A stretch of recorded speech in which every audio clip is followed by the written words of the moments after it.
olen Marja Wickman ja sisustajana olen kokeileva. Ja pidän kotia sellaisena paikkana, jossa on mahdollista kokeilla kaikenlaisia ratkaisuja. Meillä on vuonna 2014 valmistunut Lammin kivitalo, joka me ollaan itse suunniteltu ja toteutettu meidän suunnitelmien mukaan. Ja meidän kodissa asuu minä ja mun mies Marko sekä kultaiset noutajat Otto ja Viljami. Alun perin oli tarkoitus rakentaa betonielementtitalo. Siinä sitten kustannukset nousivat sen verran korkeiksi meidän budjetille, että tultiin vähän toisenlaisiin ratkaisuihin. Haluttiin kuitenkin sitä betonia sitten, että jollain tavalla sitten se meidän alkuperäinen ajatus säilyisi, niin tilattiin sitten tommonen 6-metrinen betoniseinä, johon mä suunnittelin sitten tällaisen takka- ja porrasinstallaation.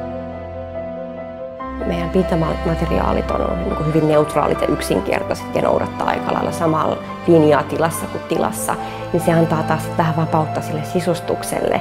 Eli me voidaan oikeastaan sisustuksella leikkiä väreillä tai olla leikkimät. Me voidaan tehdä täysin valkoinen koti tai todella värikäs koti, mutta tavallaan se talo itsessään ei rajoita sitä, eikä ne materiaalit, mitkä sinne on niin kuin alun perin kiintokalusteisiin tai seinäpintoihin tai lattiapintoihin valittu.